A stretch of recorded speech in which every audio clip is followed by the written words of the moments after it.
my God! Just terrifying moments yesterday on the Trans-Canada Highway near Brooks, Alberta. The driver of that semi-trailer that overturned was not hurt, incredibly, but it was a nightmare.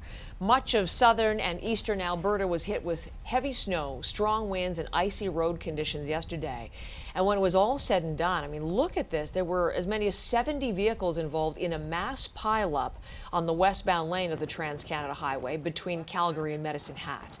5 people were hurt, injuries ranging from minor to serious. None were life-threatening, incredibly, but we're continuing to watch that aftermath there of that pileup in Alberta. This is CBC News Network.